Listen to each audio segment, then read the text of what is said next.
Hello everyone, Revan619 here, and today on the next episode of Hot Trash that gold sellers tried to pass off as OP in Elden Ring, we have this beauty.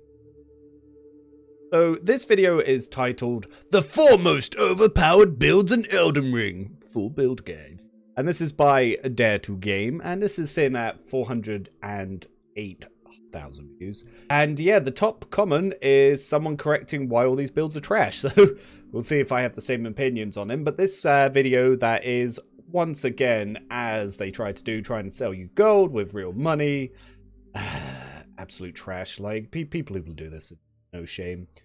So let's look at the 4 great overpowered builds. And looking at his first one, he calls the first build that is overpowered in Elden Ring is his MAUL build.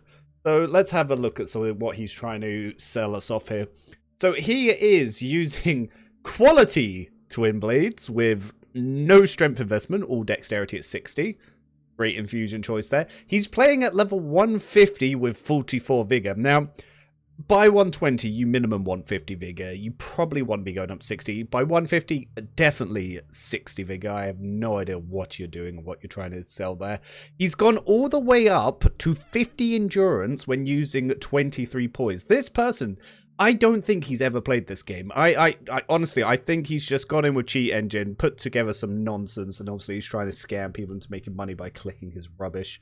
So, yep, he's using an uninfused twin blade, which obviously isn't going to scale as well as if you'd put a keen one on. He's using a quality on the other one, which again, it's with his stats is not the best for scaling. Let's double check what Ash of War. So the first Ash of War he's put on is the spinning intelligence one, but I guess that's because Darth Maul spins his blade. So, well, that's the theme he's going for that, I guess. In his offhand, he has a seal, but he does not have any requirements to cast any of his things on here. He might do for that bleed buff, but yeah, he definitely doesn't have it for anything else on there. But you can just use a resin. All you really need to use. Yeah, I'm assuming that, yeah, okay, so he goes into to explain that that's why he's on there. Yeah, the armor on this, hot trash. Like, it must be just for the fashion, because he's got so much wasted equip load that he is just really not using. Yeah, but he apparently thinks that going that many points under equip load when he has 105 to use is apparently keeping his stamina reduction down, which is just absolutely wrong there. So yeah, it's just a Drake Knight set. So let's have a look at the talismans that he's popped up on here. So the first one he's gone in for is the Twin Blade Talisman, which again, no use whatsoever in PvP, but again, PvE, you could argue it has a use because you can hit the bosses multiple times, but it only really enhances the final attack, which again, if you're using a pure dex build, you could use Millicent's prosthetic, gives you +5 dex and increases the damage of every attack, so that's already way more useful than this one. He's put on obviously the Dragon Crest Great Shield Talisman. It does increase your physical defenses a little bit. It is capped for PvP, and in PvE, you'll get a little bit more use out of it. But again, not the best choice at all to put on here. He's put the Lord of Blood's Talisman. Now, to get bleed procs, you need to level up Arcane. So this fella's not put anything into Arcane, and he's put on a talisman specifically to get bleed procs. This is absolutely useless and wasted on this build. Like, honestly, if he was really trying to do something with this, he would do a little bit more with the bleed itself. And the final one that he's going to put on here after he's finished trying to explain the rubbish of why he's picked that one is restores HP upon defeating enemies. Absolutely useless talisman. You do better just have the regen one. So just looking at talisman descent, like the Blessed Dew talisman instantly outclasses his first choice. For his second class one, completely wasted talisman that's doing nothing from here. You might as well just put on an Erdtree +2 because it's going to increase your HP, stamina, and equip load. Then he's put on the twin sword. So again, you don't need that. If you put on the prosthesis, you're going to get a lot more from it because it obviously boosts your dexterity by 5, raises attack power with successive attacks. So each attack's going to do more than the previous one. So this guy's really not gone and picked some good ones here. And it's like, even if he wants to stick to the idea of the twin blades here, there's a lot more that you can do with it than the setup he's actually gone with. So it's hard to tell what exactly he's trying to go for here. Because obviously he's put on a spin weapon art, so he's using a twin blade. But if you want to make a twin blade build, there's much more that you could do with it than what he's actually doing here. So let's have a look at if he wants to actually go in with the twin blade here. There's a lot more that we can do with it if we just went straight up bleed, because he's obviously tried to put a little bit of bleed in. So if we actually look at his stats here, 45 is the arcane bleed cap, and then he could get some more into dexterity here. So what's the minimums that we need to hit for the physicals? You need 10 strength. So this guy is playing at 150. Something we could actually do immediately to get more out of the build setup that he's trying to play with here is we go up 60 Vidka because he's playing at 150. We drop the endurance down to 30 because he's not using all of that because he doesn't need all that extra armor.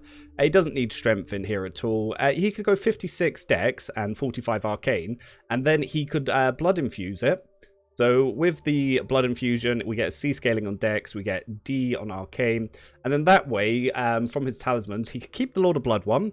He can swap his Twin Blade talisman to get on the Millicent's prosthesis, just completely get rid of this stupid one, the Taker's cameo. You can just swap that to the Blessed one, and he can keep everything else. I would even suggest that instead of going Blessed Talisman, we just put in the Erd Tree there. So Erd Tree, we get more carry weight. Lord of Bloods, we can get the bleed procs on the Twin Blade. We can lose all of this spell rubbish because it's not going to add too much. We can keep that. We can keep the shield one, and now already we've got a much better weapon for the playstyle. If we actually look at what he shows off for how he uses the build, you'll see him just not swap any weapons, and he's just bullying some PV. Yeah, he puts on one of the bleed things there because it gives it a nice little red effect. But if you're using blood, you can get that effect with some of the blood ones, like seppuku. Well, if you blood infuse it and use seppuku, you'll still get that little red effect. So you can use it like that, and you'll have the same effect, but actually a usable build. So there's a lot more you can get onto it. Oh, by the looks of it, he even changed the weapon art to Spinning Slash, so it wasn't the one that he had in his stat picture at the start. Okay, so the second build he has, again, is just as vile as the last, is the Bull Goat Talisman. Basically, he is using what he calls the Goat Tank build. Now, as most people will understand, a shield build is pretty OP for poke trading. Do you know what you don't need on a poke trade build? Poise! Poise serves no purpose whatsoever. It is such a smooth brain take to add really high poise. Like, he is wasting so many stats to get this poise up here. It is unbelievable. So this fella, if we again look into the stats here, so he's actually gone up to 60 vigor at 150. Finally, we're seeing some stuff. He's gone up to 50 endurance. You don't need 50 endurance on this build. Let me let you on a little secret here. You don't take stamina damage when you block. So if you don't take stamina damage when you block, why do you need 50 endurance? Like, if you just want the carry weight, stop at 40. It's fine. It's fine. But yeah, there's a lot to improve here. Again, he's using Bloody Helis, which is an arcane scaling weapon, and he only has 17 arcane. So this is some bad stuff here. So if we pop, like, even the stats that he's gone with here, so again, 60 there, he's put 50 into it. Again, absolute waste. He's put in here 55 strength, 90 dex, so he's hit some minimums, and he's gone with 17 arcane. So even for the class that he's using, the build he's using, he's not even optimized this here. Looking at the talismans, again, he's got the shield talisman, which is good. He's put in the physical resistance talisman, which you don't really need because he's already got over 33. So it's not adding too much there. It's going to be heavily capped. He's put on the goat talisman. He's using a little bit of health talisman, but he's fat rolling. He is heavy rolling in this build, and you do not need to be heavy rolling in this build at all. Like, it is such a waste, such a waste. Such a waste. Yeah, and obviously he's got minimum. So let's have a look into this, and let's try and fix some of these stats here. So again, looking at this, we do not need 50 endurance. We can drop that down to 40. Even if you just want to poke, you don't even need 40. Like, you could drop that more. Yeah, and don't need 55 here. You can go 48 here. And then, hey, look, we've freed up a crap ton of points to start, putting into the arcane. If he's playing at 150, so already now we're going to actually start seeing some some bleed procs here. But let me give you a little tip here. Because this build doesn't need two of these talismans, really. So say we just drop the health talisman here. So we'll keep the bull goat talisman, and you can put on whatever arm you want, but make sure medium rolling. We'll keep the defense talisman here if you want to have some defense stuff. But again, you don't really need it because you've got a 100% physical block. Most of the damage you're going to be taking is going to be elemental because physical damage isn't going to come through it. So what I would suggest, if you swap that over to the Pale Drake talisman, you can then keep the... I wouldn't even say keep the poise. Actually, no. You don't need any poise because we're shield poking. So let's keep the physical talisman. We'll get rid of the bull goat talisman entirely, and instead we'll swap that over for the Pale Drake talisman +2. If we have a look at that, this is reduced for PvP. Here we go. We'll get the Pale Drake +2. Okay, well there is a +2 version. It's just obviously it's not on the wiki at the moment. But something interesting you could do, so you put the Pale Drake talisman in there, you keep that talisman, you keep your blocking talisman, but you could actually put in the Sorcerer talisman, which will allow you to drop it by 5. Now, mostly a lot of people are going to be like, at this level, you shouldn't use that at all. But here's why I'm saying that you could use it, is one of the things you could do is because you drop these levels down so much, you can get your arcane up to that 45. Maybe you want to hit a little bit more. So we'll get 65 vigor in there. We'll get a little bit more endurance. So you get all these +5s here. Now you are going to take some minuses here, but it's not that bad. Like, you don't need it. You'll obviously get some more dex here, so you could actually lower that. You don't even need it that high. But the thing is, because you're blocking all the physical hits, and now you're taking extra defenses, and you can roll all the magical stuff, you can now do some really good poke trades this way. Like, again, you don't need it. You don't need it at all. So you could do it the way I did previously without using the Sorcerer talisman. But if you wanted to do it and min-max more and get some more damage, very, very usable, and that way you can get the most bleed out of Bloody Healers. Obviously, on his version of the build, he should have gone with either a Great Epi or Godskin's Poker, put on the Quick Step on there, swapped it to a Heavy Infusion or even Bloodhound Step, and then that way he would have got damage from his strength as well as being able to Quick Step because he can't roll because he's fat rolling. So, again, you don't need any poise on a shield poke build. It's just dead stat. Absolutely wasted. Okay, let's see if he actually shows off any of his build playstyle here. Again, he shows it just him poking some PvE. Okay, so his third build he calls the Bloody Assassin build. Once again, my man is playing 150, doesn't reach the blood scaling cap, is using one of the worst daggers for blood damage. It's actually the damage that you do for backstab. You put on that with the backstab talisman, and that's where you get a lot of damage on it.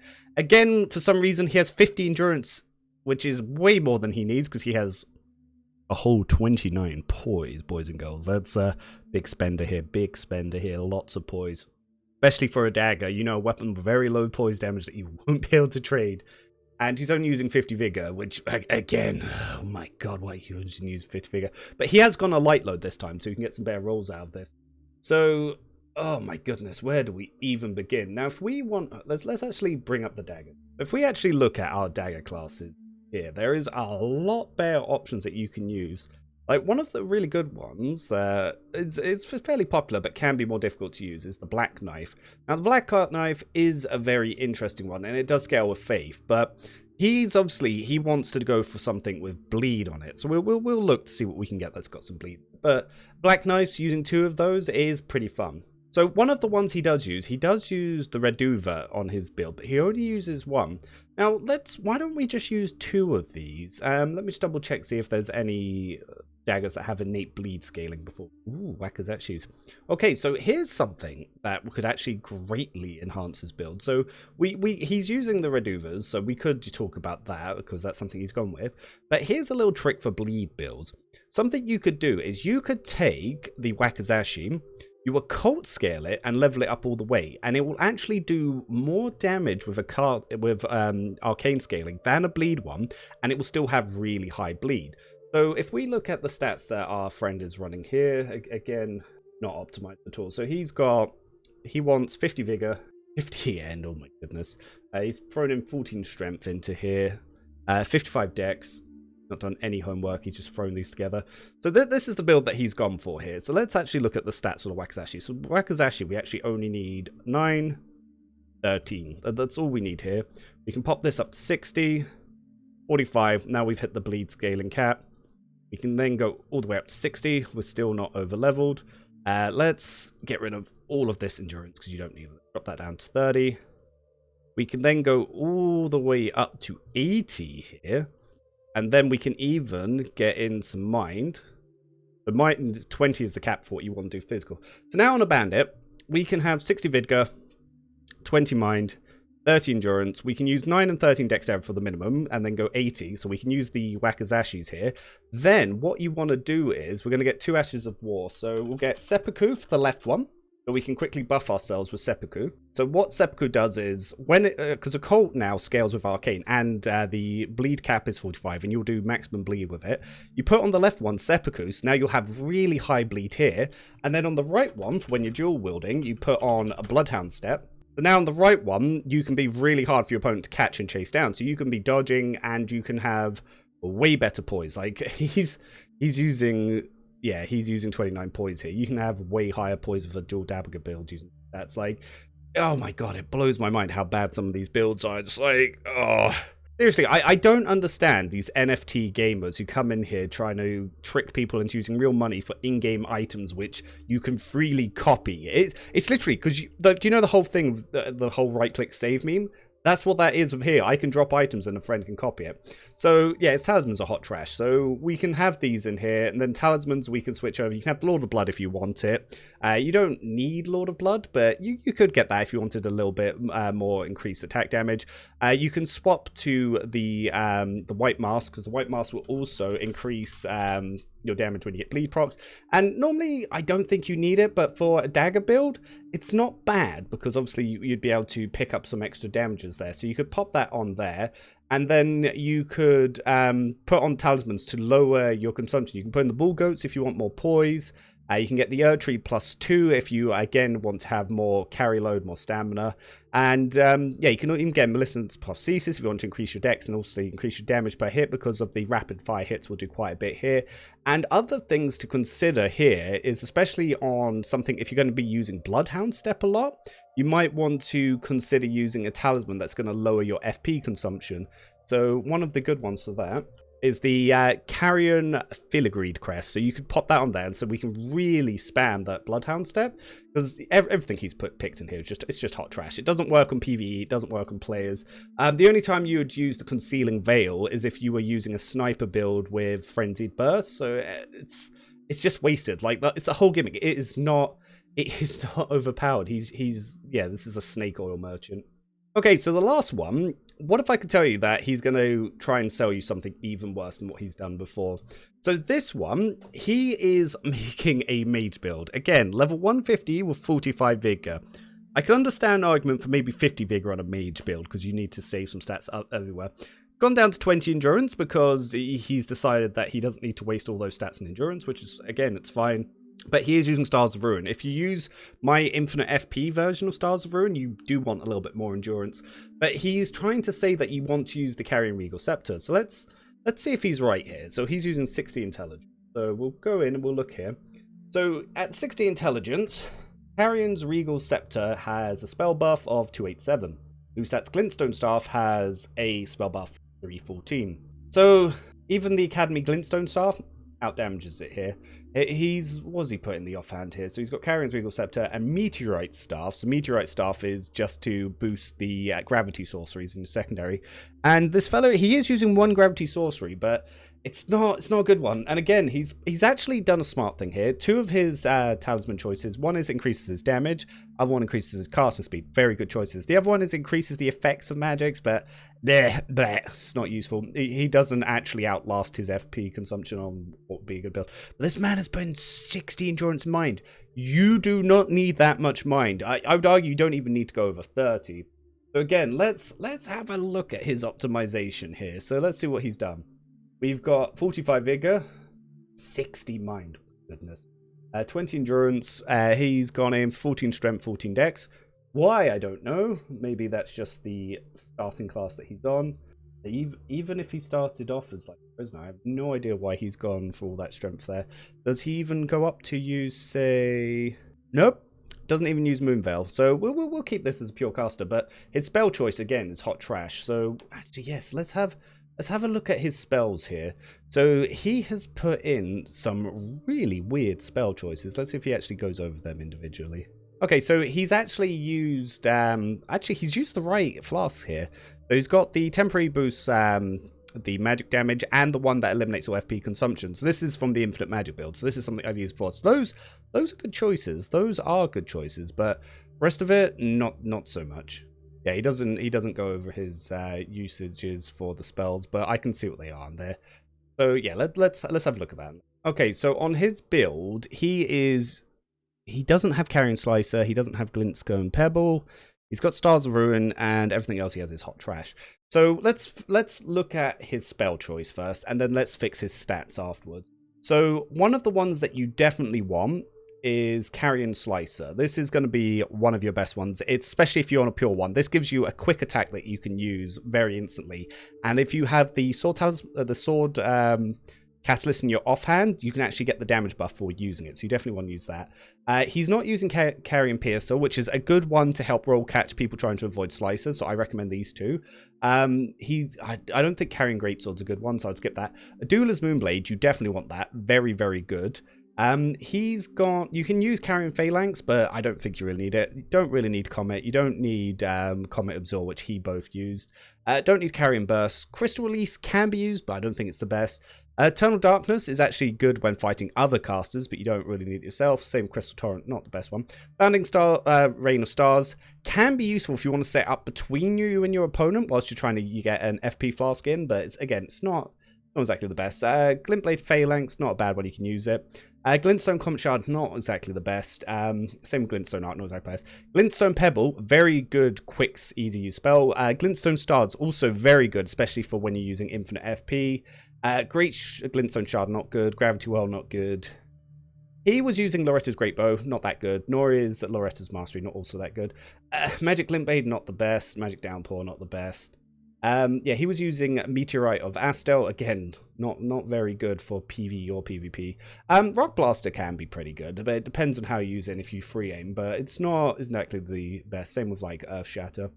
Stars of Ruin can be very good when you're going for the infinite magic, because you can absolutely spam it, but you're going to want more endurance before you do that. So those are sort of spells you're going to want to sort of think. And yeah, Swift Glintstone Shard, probably one of your best chip spells in the game. It's going to be useful for finishing people off, and you can use it to swap into some other spells and skip some of their star animations. So let's have a look at what he's done here. So first thing I'm going to say, we want the 50 Vidgar. We can drop mine down to 30. You don't need that much. I'm going to say go up to 25 endurance just to start with. Again, I don't know why he's done this. You don't really need either of these here. So we can go down back to Astrologer, and he's playing 150. So we can go all the way up to 80 here. And then we're going to put in some endurance, mostly only for when we're using the infinite FP spam. Because there's a good point where you can absolutely go ham with the infinite FP spam and Stars of Ruin. Now that we've gone up to 80 on the spell buff, so yeah, so on Loose Legs Glintstone Staff, that's 413. When we're then using any of the Carrion Slicer, if we have the Carrion Glintblade Staff for Glintblade in the offhand, this gives us a 1.15 boost to any of our other things on top of this spell buff of 413. This will give us a really, really nice buff to all of our spells. And like I said, yeah, his stat distribution was really bad. And we can get some poise in here. Now we've got 31, we can get some poise in. So we'll keep the Speed Talisman, we'll keep the Damage Talisman, but the other two, they're not exactly that good. We could put in the Bull Goat Talisman if we wanted to get some more poise, and we could put in the Erdtree +2, and then that way we've got our carry weight. Or we could even look at some of the talismans that can even reduce some of our FP costs. Like, you don't need to, but you could. You definitely could. Like, you could put in the, Great Leap. We could put in the Cerulean Talisman +2. You don't need to, but it is a nice little option that you can use to get that +2 there. You could even now use the magic Scorpion Charm, because it lowers your physical damage by, your physical defenses by a little bit, but not that much, and it is a way that you can get raise some magic damage. So I would even suggest possibly going over here, which would be better for you than what he's picked. And yeah, so that's a big improvement there. Like you can pop that on there, and then you can pop on the tree, and then get the carry weight, get some poise up, and then your carrying slices can do up to 800 damage per hit, and they'll be very quick. And people are not going to want to trade with an 800 damage hit that comes out just as fast as their R1s. And if they back up, and then you're using the infinite magic, you can just absolutely spam those Stars of Ruins. But yeah, these builds, very low effort. And he's trying to sell gold, and yeah, he's just putting out the completely wrong stats. He's trying to get you to use poise on a shield poke build where you don't need it. He's using, his Darth Maul build, absolutely. Yeah, the Bloody Assassin build, probably one of the worst builds I've ever seen. And his Archmage build, he just doesn't understand about how the scaling works, doesn't understand what these spells that are useful for PvE or PvP. So honestly, I'd have to give him I would say a 3 out of 10. Like, I would say 4 out of 10, but because he's also trying to scam you into spending real money on runes, like, yeah, he loses a point there. Like, it's just shady. So yeah,